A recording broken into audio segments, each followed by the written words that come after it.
Welcome to prime news. నేను ప్రతిభ. ముందుగా headlines.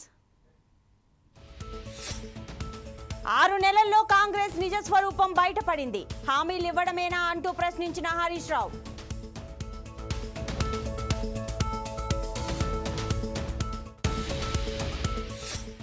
Modi చెప్పేవన్నీ అబద్ధాలు, ఇచ్చిన హామీలన్నీ నెరవేరుస్తామన్న మల్లు రవి.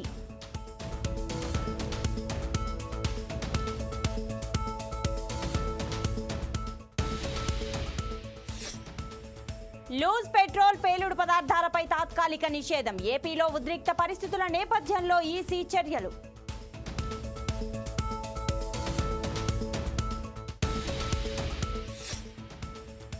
ఎన్నికల ఏర్పాట్లు సరిగా లేవు, హింసాత్మక ఘటనలు దారుణమన్న కేఏ పాల్.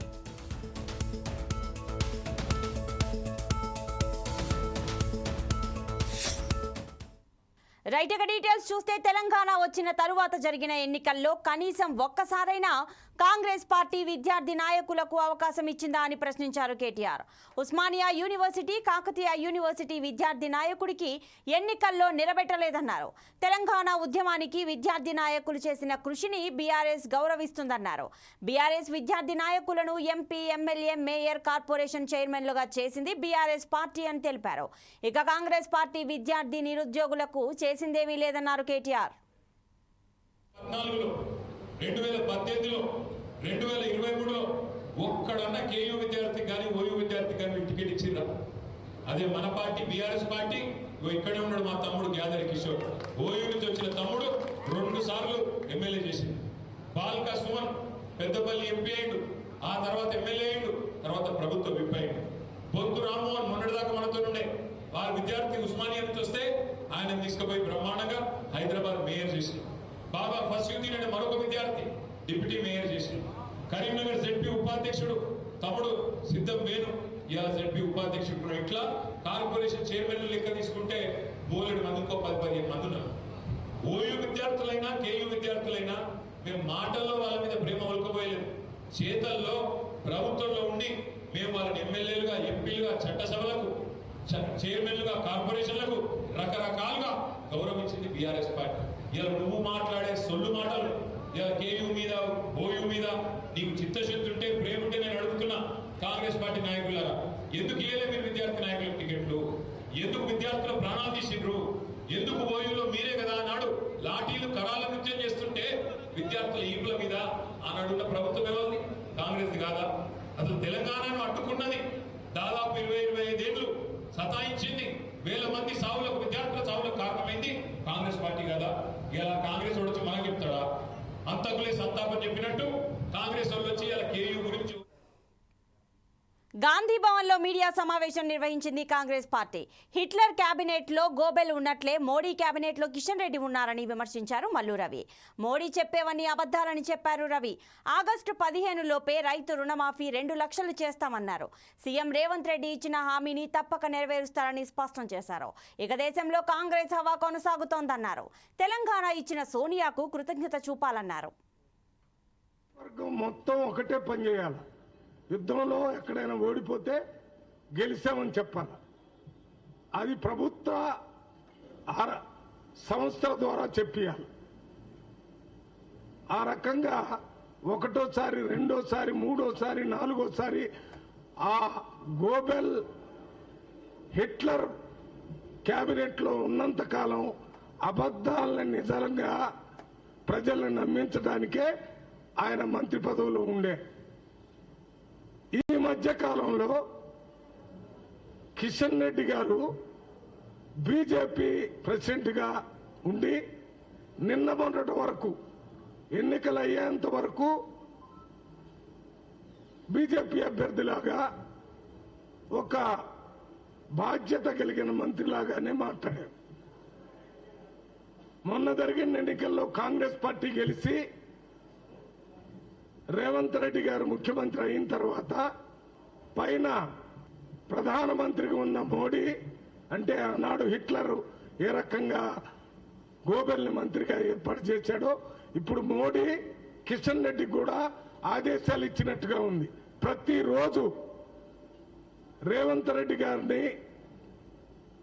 ఆయన పరిపాలన మీద ఆయన వ్యక్తిగత విషయాల మీద, కాంగ్రెస్ ప్రభుత్వం మీద, మూడుమేట మీద కూడా విషం చిమ్ముతూ మాట్లాడాలని పైన మోడీ గారు అబద్ధాలన్నీ రాసిస్తే ఆ అబద్ధాలను ఇక్కడ చదువుతున్నాం. అందువల్లనే మనం కిషన్ రెడ్డి గారిని హిట్లర్ గారు నామినేట్ చేసిన గోబెలే రకంగా అబద్ధాలను ప్రచారం చేశాడో ఇప్పుడు అబద్ధాలను ప్రచారం చేయడానికే కిషన్ రెడ్డి గారు చేస్తున్నట్టుగా మేము ఆరోపిస్తున్నాం. ఎందుకంటే బై నేచర్ మాకు తెలుసు కిషన్ రెడ్డి, వ్యక్తిగతంగా తెలుసు, బీజేపీలో ఉన్న మాకు ఆయనతో సంబంధాలు ఉండేవి. కానీ ఇప్పుడు బీజేపీలో ఆయన ఇంతకుముందున్న కిషన్ రెడ్డిలా కాకుండా ఆయన నిరుద్యోగుల కోసం గొంతెంతి ప్రశ్నిస్తానన్న ఎమ్మెల్సీ అభ్యర్థి తీనిమార్ మల్లన్న ఉద్యోగాల కల్పనే తన ధ్యేయమని స్పష్టం చేశారు. కాంగ్రెస్ పార్టీ నుంచి నల్గొండ, వరంగల్, ఖమ్మం పట్టభద్రుల ఎమ్మెల్సీ ఎన్నికలకు ఆయన పోటీ చేస్తున్నారు. ఇక ఈ నేపథ్యంలో హనుమకొండలో కాంగ్రెస్ పార్టీ కార్యాలయంలో పట్టభద్రుల సన్నాహక సమావేశంలో ఆయన పాల్గొన్నారు. గత బీఆర్ఎస్ ప్రభుత్వం నిరుద్యోగుల జీవితాలతో ఆడుకుందన్నారు. పట్టభద్రులను ఓట్లు అడిగే హక్కు మాజీ మంత్రి కేటీఆర్కు లేదని ధ్వజమెత్తారు. ప్రజలంటే వాళ్ళు బానిస లెక్క కనిపిస్తూ ఉంటారు, కానీ కాంగ్రెస్ పార్టీకి తీన్మార్ మల్లన్నకు ప్రజలంటే దేవుళ్ళ లెక్క కనిపిస్తారు, ప్రజలంటే ఓటర్ల లెక్క కనిపిస్తారు, ప్రజలంటే మహారాజుల లెక్క కనిపిస్తారు. వాళ్లకు మాకున్నటువంటి తేడా గది. ఇలా సోదరులారా, డ్రామారావు నిన్ననో మొన్ననో ఇక్కడ వచ్చిపోయిండు. ఇక వాని కుటుంబం కథ చెప్తే ఇది ఏదో గ్రంథాలయాల్లో కూర్చొని రాసే చరిత్ర కాదు వాళ్ళది. ఈ చెంచల్గూడ జైల్లో, తిహార్ జైల్లో కూర్చొని రాస్తేనే అద్దినట్టు వస్తాయి అక్షరాలు వీళ్ళవి. కేటీ రామారావు మాట్లాడతాడు, తీన్మార్ మల్లన్న వాడే కూడా అంటాడు, తీన్మార్ మల్లన్న దొంగ అంటాడు. అవురా, మీ ఈబ్బలకు వచ్చిన దొంగనే నేను. మీ నాయనని అడుగు, తారక రామారావు పోయి, నాయన చదువు చెప్పిన సార్ ఇంట్లో ఎక్కబత్తిలో పోయి ఎత్తుకొచ్చినమాట కదా, నువ్వు దొంగవా మొగోనివా అని అడుగు చెప్తాడు. కేసీఆర్ అడుగు చెప్తాడు. దుబాయ్ శేఖర్ అని ఎవరికి పేరున్నది అన్న? ఎవరికుందన్న? కేసీఆర్కు ఉన్న దుబాయ్ శేఖర్ అంటారు ఆయనని. పాస్పోర్ట్ల బ్రోకర్ అంటారు. ఈ హైదరాబాద్ చుట్టుముట్టున్నటువంటి భూములన్నీ కబ్జా పెట్టినోడు ఎవరన్నా? ఈ కేటీఆర్, కేసీఆర్ కాదా? కబ్జాలు మీరే చేస్తారు, దొంగతనాలు మీరే చేస్తారు, ఆ కిషన్ రావును పెట్టి కిడ్నాపులు మీరే చేస్తారు. మేము చేసేందుకు ఏ పని లేకుండా అందుకే మేము మీ ఎంట పడ్డాం. ఒక మాట చెప్తా ఉన్నా సోదరి మల్లారా, కేసీఆర్ కుటుంబం చేసినటువంటి దోపిడీ అంతా ఇంత కాదు. ఈ వరంగల్కి వచ్చి అందరు ఇంటికాడ ఉండాలి, అధికారులు వస్తారు, కోల్చుకొని పోతారు, మీకు డబుల్ బెడ్రూమ్ ఇండ్లు అయితే అని చెప్పి దీన్ దయాళ్ నగర్ కాడ ఆడ ఈడ కూర్చొని ఎంత ముద్దుగా చెప్పిండు. 3 రోజులు ఈయనే ఉంటా అని చెప్పిండు. ఈయన 3 రోజులు ఈడుంటే మా నాయన రాజేంద్ర అన్నని హౌస్ అరెస్ట్ చేసి పెడతారా? ఇక 3 రోజులు ఈడుండి రంగుల ప్రపంచం చూపించిపోయింది. ఇక పాపం జర్నలిస్టులకు అయితే మీకు పార్క్ ఉంటుంది, ఆడిటోరియం, మీ పిల్లలు ఆడుకుంటేందుకు గ్రాస్ గీస్ అంత ఉంటుందని చెప్పిండు. అది ఎటు పోయిందో ఇది ఎటు పోయిందో. వరదలు వస్తే, మొన్న ఒక్కసారి వరదలు వస్తేనే వరంగల్ కథ ఏందో తెలిసిపోయింది. వరంగల్కి ఏం చేసింది లేదు. మీదికెళ్ళి వరంగల్లో చారిత్రాత్మక జైలును తీసుకుపోయి మహారాష్ట్రలో తాకట్టు పెట్టి ఎత్తుకొని పోయింది కథం. ఇది కేసీఆర్ ప్రగతి. ఇంకా నట ఏం చెప్తా ఉన్నాడు?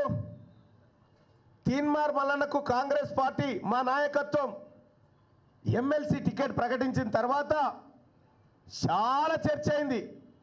ఎక్కడ? బీఆర్ఎస్ పార్టీలా. ఎట్లా? ఏదో సినిమాలో నువ్వోరా ముందుగా హీరోతో కొట్లాడుతాను అంటారు చూడు, నువ్వోరా అంటే నువ్వోరా. వరంగల్, ఖమ్మం, నల్గొండ పట్టభద్రుల సమావేశం వరంగల్లో నిర్వహించారు.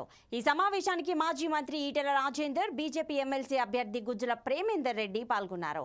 4వ తారీఖు రోజు బీజేపీ అంటే ఏంటో తెలుస్తుందన్నారు ఈటెల. ఎన్నికల్లో తమదే గెలుపని ధీమా వ్యక్తం చేశారు. అద్దంకి గతంలో ప్రశ్నించే గొంతును అని అన్నాడు. ఇక అధికార పార్టీలో ఉండే పిల్లిలా మారాడని విమర్శించారు ఈటెల. ప్రజల పక్షాన పోరాడేది బీజేపీయే అని తెలిపారు ఈటెల.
బెంగాల్లో అక్రమ వలసల ఓట్లతోనే మమతా బెనర్జీ గెలుస్తున్నారని ఆరోపించారు కృష్ణా జిల్లా ఓబీసీ మోర్చా అధ్యక్షుడు అశోక్ కుమార్.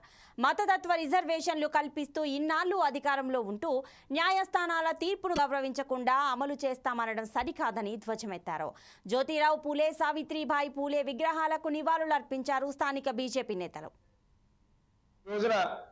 కృష్ణా జిల్లా భారతీయ జనతా పార్టీ అనుబంధ విభాగమైనటువంటి ఓబీసీ మోర్చా ఆధ్వర్యంలో మరి మన పట్టణంలో ఉన్నటువంటి మహాత్మా జ్యోతిరావు పూలే గారు, అలాగే వారి సతీమణి సావిత్రిబాయి పూలే గారి యొక్క విగ్రహాలకి పూలమాలలేసి ఓబీసీ మోర్చా తరఫున ఓబీసీ మోర్చా జిల్లా అధ్యక్షులు పోలన అశోక్ కుమార్ గారు వాళ్ళకి నివాళులు అర్పించడం జరిగింది.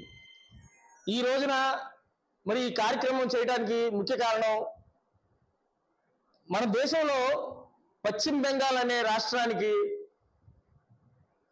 ఒక శూర్పణఖ లాంటి మమతా బెనర్జీ సీఎంగా చేయడం జరుగుతుంది.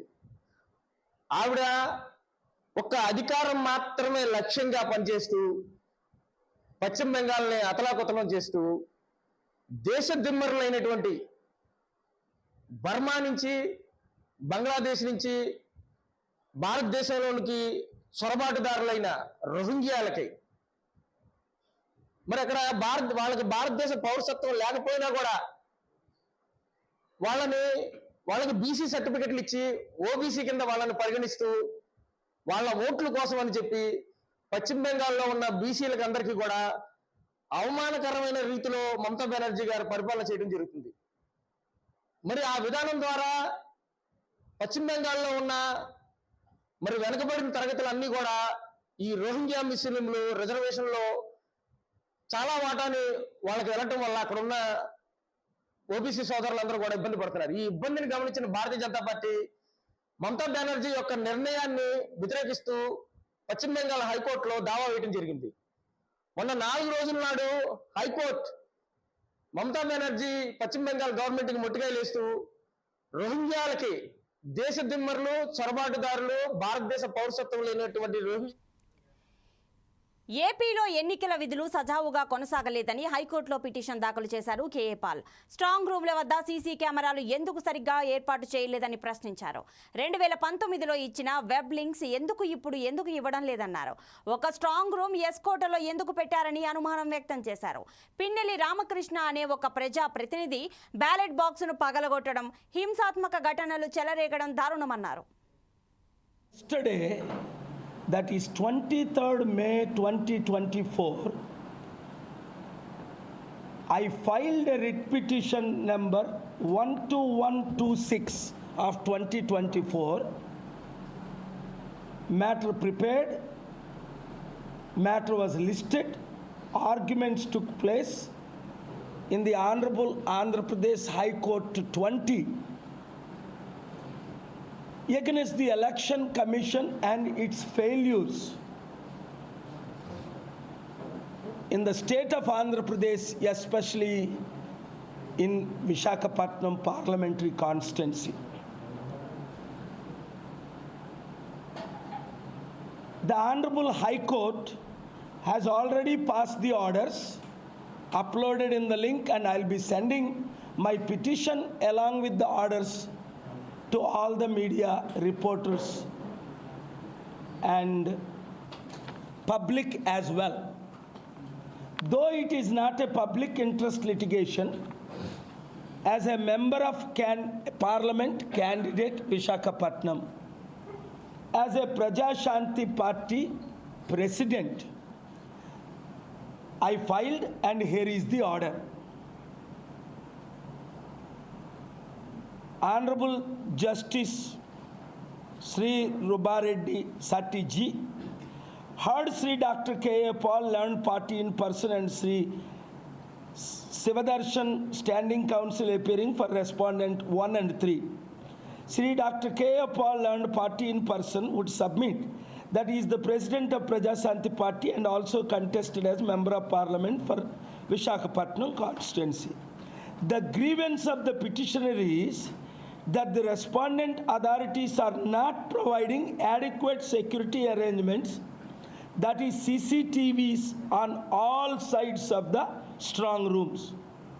He also would submit that in the last general election of the year 2019, the respondent authorities provided CCTV link to all the candidates to monitor strong rooms. However, this time the facility is not extended. He would further submit that notwithstanding the proceedings passed by the district election officer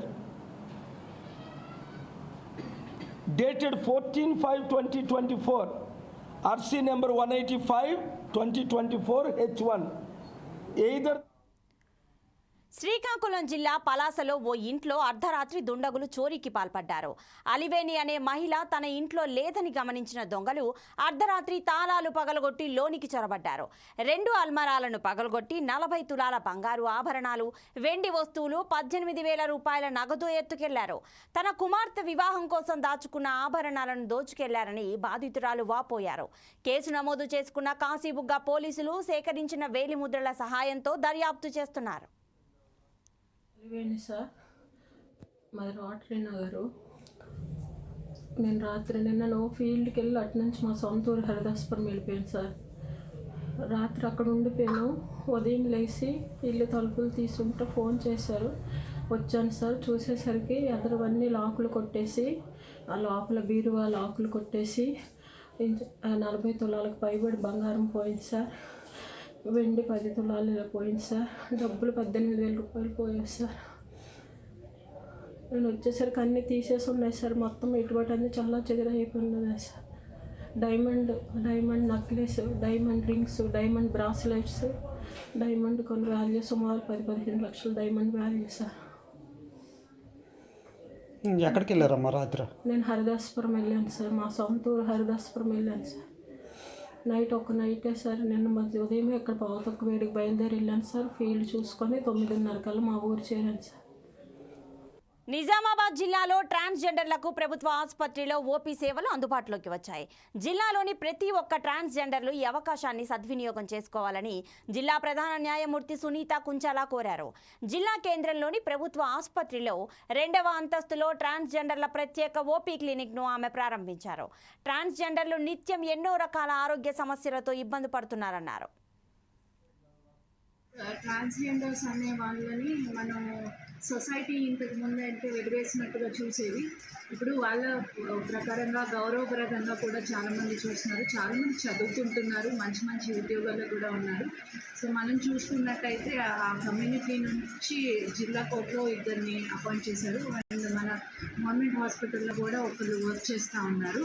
so వాళ్ళతో మాట్లాడినప్పుడు వాళ్ళకి సపరేట్గా ఒక hospital కానీ OP కానీ లేదు అనేది మనకి వివరాలు తెలిసినప్పుడు దెన్ జిల్లా జడ్జి సునీత మేడం గారు అండ్ నేను కూర్చొని ఒకసారి డిస్కస్ చేసినప్పుడు వాళ్ళ కోసం ఒక సపరేట్గా ఓపీ కూడా చేస్తే బాగుంటుంది అనే ఆలోచన రావడం జరిగింది. వచ్చిన తర్వాత నేను కలెక్టర్ గారితో మాట్లాడటము, స్పేస్ చూడడము, వాళ్ళకి కావాల్సిన రూమ్స్ని క్రియేట్ చేయడము, ఇవన్నీ చేశాము. చేసిన తర్వాత ఓపెనింగ్ కొంచెం లేట్ అయింది. స్పెషల్లీ మాకు మా ట్రాన్స్జెండర్ గురించి ఓపీ స్టార్ట్ చేసినందుకు చాలా సంతోషం. 1 year నుంచి మేడం వాళ్ళు కలిసి చేస్తామని పెండింగ్లో పెట్టి ఈరోజు చేశారు కదా, చాలా సంతోషం. మేము చిన్న విషయాల గురించి హైదరాబాద్ పోవడం కానీ విజయవాడ వెళ్ళడం కానీ జరిగేది గతం. ఈరోజు నుంచి ఇక్కడ మాకు ఒకటి సదుపాయం కలిగింది కదా, చాలా ఆనందంగా ఉంది. మేము పర్సనలీ మన సమస్యలు ఎవరు చెప్పుకోలేదు కాదు. ప్లస్ ఓపీ నిల్చోవాలంటే అటు పోవాలా ఇటు పోవాలని మాకు అర్థమయ్యేది కాదు. ప్లస్ ఓపీ వాళ్ళ దగ్గర మాకు కొంచెం ప్రాబ్లం అయ్యేది. మరి మేము చెప్పలేక సర్లే ఉండండి అని అటు మేము పేరెంట్స్కి కాక ఇటు కాక మాకు ఏం విధంగా అంత మెంటల్గా టార్చర్ ఉండేది.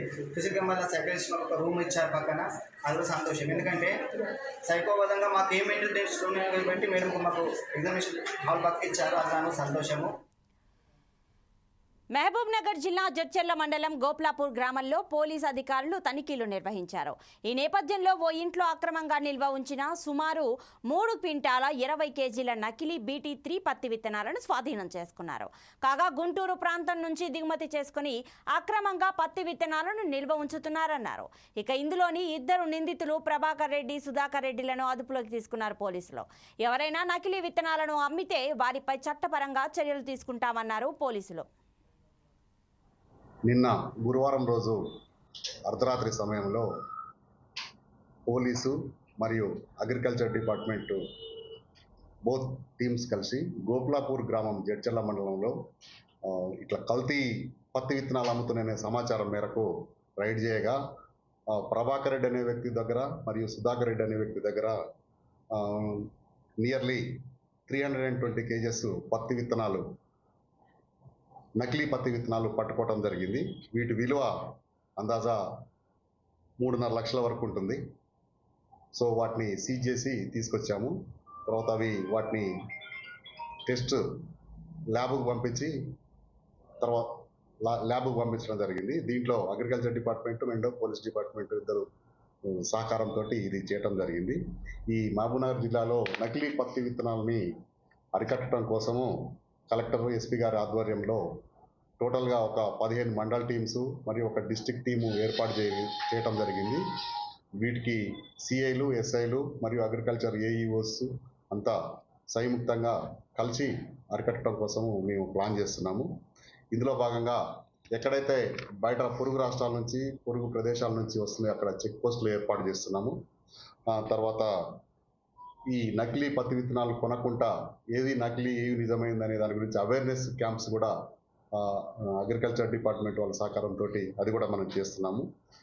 ముఖ్యంగా ఎక్కడైతే ఈ పత్తి విత్తనాలు తయారవుతున్నాయో అక్కడ యూనిట్స్ దగ్గర చెకింగ్ చేయటం, తర్వాత ఈ ఆథరైజ్డ్ రీటైల్ డీలర్స్ మండల కేంద్రంలో కానీ అధికారంలోకి వచ్చిన 6 నెలల్లో కాంగ్రెస్ పార్టీ నిజస్వరూపం బయటపడిందన్నారు హరీష్ రావు. ఖమ్మం జిల్లా సత్తుపల్లి పట్టణంలో బీఆర్ఎస్ పార్టీ పట్టభద్రుల సమావేశం నిర్వహించారు. ఎమ్మెల్సీ అభ్యర్థి రాకేష్ రెడ్డి విజయాన్ని కాంక్షిస్తూ నిర్వహించిన ఆత్మీయ సమ్మేళనంకు హాజరై ప్రసంగించారు. 6 గ్యారంటీలు అంటూ ప్రజలను నమ్మించి కాంగ్రెస్ పార్టీ అధికారంలోకి వచ్చిందని, తీరా అధికారంలోకి వచ్చాక ఏ ఒక్క హామీని అమలు చేయకుండా అన్ని వర్గాల ప్రజలను కాంగ్రెస్ పార్టీ మోసం చేసిందన్నారు. ఇక తెలంగాణ కోసం పోరాడిన ఏకైక పార్టీ బీఆర్ఎస్ మాత్రమేనని గుర్తు చేశారు. పట్టభద్రులందరూ బీఆర్ఎస్ ఎమ్మెల్సీ అభ్యర్థి రాకేష్ రెడ్డికి మొదటి ప్రాధాన్యత ఓటు వేసి గెలిపించాలని కోరారు. మీ అందరిని చూసిన తర్వాత నాకైతే నమ్మకం వచ్చింది. గెలుపు ఖచ్చితంగా బీఆర్ఎస్ పార్టీది, రాకేష్ రెడ్డి. ఈ సీటు మన సీట్. మొదటి నుంచి గులాబీ జెండా పుట్టినప్పటి నుంచి ఈ సీటు బీఆర్ఎస్ పార్టీ గెలిచింది. అది దిలీప్ గారు కావచ్చు, బల్లా రాజేశ్వర రెడ్డి గారు కావచ్చు, రేపు రాకేష్ రెడ్డి గారు కావచ్చు. ఖచ్చితంగా ఈ సీటు మనది. మీరు పల్లా గారికి వేసిన ఓటు వృధా కాలేదు. పల్లా గారిని మీరు 2 సార్లు గెలిపించారు. ఆయన మీ కోసం, నిరుద్యోగుల కోసం, కాంట్రాక్ట్ ఉద్యోగుల కోసం, కాంట్రాక్ట్ లెక్చరర్ల కోసం, ఉపాధ్యాయ ఉద్యోగ సమస్యల కోసం నిరంతరం కృషి చేసి మీ అందరి పక్షాన పనిచేసి మంచి పేరు తెచ్చుకున్నాడు. పల్లా ఎట్లయితే పనిచేసినాడో రాకేష్ రెడ్డి గారు కూడా అంటే బాగా పనిచేయగలిగే మంచి విద్యావంతుడు, బాగా పనిచేసి మీ అందరికీ అందుబాటులో ఉండగలుగుతాడు. ఆలోచించండి. ఇలా ఏ రకంగా చూసినా, ఇవాళ మనకి రాష్ట్రంలో ఏ రకంగా చూసినా, అభ్యర్థుల పరంగా చూసినా, పార్టీ పరంగా చూసినా ఇలా రాకేష్ రెడ్డి గారు గెలవాల్సినటువంటి అవసరం ఉంది. కాంగ్రెస్ పార్టీ దాని నిజస్వరూపం బయటపడ్డది. 6 నెలల్లోనే కాంగ్రెస్ పార్టీ దాని మోసాలన్నీ కూడా బయటపడలేదు. అందరినీ మోసం చేసింది. మహిళలకు మోసం, నిరుద్యోగులకు మోసం, విద్యార్థులకు మోసం, ఉద్యోగులు ఉపాధ్యాయులకు మోసం చేసింది. ఒక్క హామీ అయినా నిలబెట్టిందా మీరు ఆలోచించండి. చెప్పిందేమో చేస్తాడంత, చేసిందేమో ఆవగించంత. 6 గ్యారెంటీలు అన్నారు. బాండ్ పేపర్ల మీద రాసి మీ అందరి చేతుల్లో పెట్టారు. నమ్మించారు. నమ్మి గెలిచిన తర్వాత ఇవాళ చేతులు ఎత్తింది కాంగ్రెస్ పార్టీ. ఏపీలో జరిగిన సార్వత్రిక ఎన్నికల అనంతరం ఉద్రిక్త వాతావరణం నెలకొంది. ఈ ఘర్షణల్లో వాడిన లూజ్ పెట్రోల్, పేలుడు పదార్థాలపై తాత్కాలికంగా నిషేధం విధించింది ఎన్నికల సంఘం. ఈ నేపథ్యంలో అనంతపురం జిల్లా ఎన్నికల అధికారి, జిల్లా కలెక్టర్ వినోద్ కుమార్ అన్ని పెట్రోల్ బంకులు, టపాసులు తయారీ కంపెనీలకు ఉత్తర్వులు జారీ చేశారు. జిల్లాలోని తాడిపత్రి, టీడీపీ, వైసీపీ నేతలు పరస్పర దాడుల నేపథ్యంలో ఈ నిర్ణయం తీసుకున్నారు. జూన్ 6వ తేదీ వరకు తాత్కాలికంగా లూజ్ పెట్రోల్ మరియు టపాసులను విక్రయించకూడదని ఆంక్షలు విధించింది ఈసీ. దీనిపై మరింత సమాచారం మా ప్రతినిధి లోకేష్ అందిస్తారు. ఏదైతే సామాజికంగా ఉన్నటువంటి పెట్రోల్ వాడకంపై అదేవిధంగా టపాసుల విక్రయాలపై ఆంక్షలు విధిస్తూ ఈ యొక్క టపాసుల విక్రయాలను పూర్తి స్థాయిలో ఆపివేయాలని కూడా ఉత్తర్వులు జారీ చేసినటువంటి పరిస్థితి కనిపిస్తోంది. ఒకవైపు చూసినట్టయితే పెట్రోల్ బాటిళ్లకు వేయకుండా పెట్రోల్ బంకులకు ఇప్పటికే అన్ని పెట్రోల్ బంకులకు ఉత్తర్వులు జారీ చేసినట్టు అనంతపురం ఎన్నికల అధికారి వినోద్ కుమార్ తెలిపినటువంటి పరిస్థితి కనిపిస్తోంది. చూసినట్టయితే ప్రధానంగా ఈ యొక్క టపాసుల విక్రయాలను పూర్తి స్థాయిలో క్రయ విక్రయాలను ఆపేసినటువంటి పరిస్థితి ఉంది. ఓవైపు తాడిపత్రి సంఘటనల నేపథ్యంలో పోలింగ్ తర్వాత జరిగినటువంటి హింస నేపథ్యంలో చూసినట్టయితే తాడిపత్రిలో ఇరు పార్టీలకు సంబంధించిన నేతలు జేసీ ప్రభాకర్ రెడ్డి అదేవిధంగా కేతిరెడ్డి పెద్దారెడ్డిల మధ్య జరిగినటువంటి యుద్ధమే దీనికి ముఖ్య కారణంగా కూడా తీసుకోవచ్చు. పోలింగ్ తర్వాత జరిగినటువంటి హింసలో భాగంగా ఈ యొక్క ఎన్నికల సంఘం ఈ మేరకు ఉత్తర్వులు జారీ చేసినట్టు కూడా మనకు తెలుస్తుంది. చూసినట్టయితే 4వ తేదీ కౌంటింగ్ ఉన్న నేపథ్యంలో ఎక్కడ కూడా టపాసుల వినికిడి ఉండకూడదు, టపాసుల యొక్క ఆనవాళ్ళు కూడా ఎక్కడ లేకుండా చేస్తామని చెప్పి కూడా ఇప్పటికే అన్ని రంగాలకు సంబంధించి ఇటు అగ్నిమాపక శాఖ ద్వారా ఉత్తర్వులు జారీ చేసినట్టు కూడా తెలుస్తోంది. చూసినట్టయితే తాడిపత్రి హింసలో భాగంగా చూసినట్టయితే పెట్రోల్ బాంబులను ఏదైతే బీరు బాటిళ్లలోకి పెట్రోల్ పోసి వాటిని అంటించి ఒకరిపై ఒకరు విసురుకోవడంతో సామాన్య ప్రజలు అనేక రకాలుగా ఇబ్బందులు ఎదుర్కొన్నటువంటి పరిస్థితులు చూసాం. అందులో భాగంగానే పెట్రోల్ కూడా లూజ్ పెట్రోల్ అంటే వెహికల్స్లోకి అయితే వేస్తారు, కానీ లూజ్ పెట్రోల్ వినియోగం మాత్రం పూర్తి స్థాయిలో అరికట్టినట్టు ఇప్పటికే మనకు తెలుస్తోంది. అన్ని పెట్రోల్ బంకుల్లో కూడా ఏదైతే ఈ యొక్క పెట్రోల్ను లూజ్గా అదేవిధంగా డీజిల్ను కానీ పూర్తి స్థాయిలో ఆపివేసినట్టు సంగతి చూస్తున్నాం. చూసినట్టయితే పరిస్థితి ఎన్నికల అధికారి వినోద్ కుమార్ గారు ఏదైతే ఈ యొక్క పూర్తి స్థాయిలో అనంతపురం జిల్లా వ్యాప్తంగా ఉన్నటువంటి పెట్రోల్ బంకులు అదేవిధంగా టపాసుల విక్రయ కేంద్రాలపై ఉక్కుపాదంతో వారి యొక్క ఉత్తర్వులు అయితే జారీ చేసినటువంటి పరిస్థితి కనిపిస్తోంది. పూర్తి స్థాయిలో ఈ యొక్క ఎన్నికలు ప్రశాంతంగా జరగాలంటూ కూడా ఎలాంటి అవాంఛనీయ సంఘటనలు పునరావృతం కాకుండా చూసేందుకే ఈ యొక్క నిర్ణయాలు తీసుకున్నట్టు ఎన్నికల సంఘం తెలిపినటువంటి పరిస్థితి కనిపిస్తోంది. ప్రధానంగా చూసినట్టయితే పెట్రోల్ బాంబులతో ఒకరిపై ఒకరు దాడులు చేసుకోవడంతో సామాన్య ప్రజలు పూర్తి స్థాయిలో ఇబ్బందులు పడినట్టు కూడా మనకు తెలుస్తోంది. అంతేకాకుండా టపాసులు ఏదైతే పెద్ద పెద్ద బాణాసంచాలు అదేవిధంగా ఆటం బాంబులను ఒకరిపై ఒకరు విసురుకోవడం జరిగింది. అందులో భాగంగానే టపాసుల విక్రయాలను కూడా పూర్తి స్థాయిలో నిలిపివేయాలంటూ కూడా జిల్లా ఎన్నికల అధికారి వినోద్ కుమార్ టపాసుల విక్రయ కేంద్రాలకు పూర్తి స్థాయిలో సూచించారు. అదేవిధంగా ఉత్తర్వులు కూడా జారీ చేశారు. ఎక్కడా కూడా ఈ క్రయ విక్రయాలు జరిగితే మాత్రం పూర్తి స్థాయిలో కఠినమైనటువంటి చర్యలు తీసుకుంటామని చెప్పి కూడా అగ్నిమాపక సిబ్బంది ద్వారా అగ్నిమాపక శాఖ ద్వారా వారికి పూర్తి స్థాయిలో ఉత్తర్వులు కూడా జారీ చేసినటువంటి పరిస్థితి. అందులో భాగంగానే జిల్లాలో ఎక్కడ కూడా టపాసుల క్రయ విక్రయాలు ఎక్కడ కూడా జరగడం లేదు. చూసినట్టయితే ఈ యొక్క కౌంటింగ్ అనంతరం ఏదైతే ఉందో పూర్తి స్థాయిలో విజయోత్సవాలలో టపాసుల విక్రయాన్ని అదేవిధంగా టపాసుల వినియోగాన్ని తగ్గించి అసలు ఎక్కడ కూడా అవాంఛనీయ సంఘటనలు జరగకుండా టపాసుల వినికిడి లేకుండా ప్రజలు ప్రశాంతంగా ఈ ఎన్నికల వాతావరణంలో ఉండాలని కూడా ఈ యొక్క అధికారులు అయితే తెలిపినటువంటి పరిస్థితి కనిపిస్తోంది. ఇదే ఇక్కడ అనంతపురం జిల్లాలో పరిస్థితి. Camera person channel Lokesh 4 TV news Anantapuram నుంచి. ఇవి బులెటిన్ అప్డేట్స్. మరిన్ని అప్డేట్స్ కోసం చూస్తూనే ఉండండి 4 టీవీ.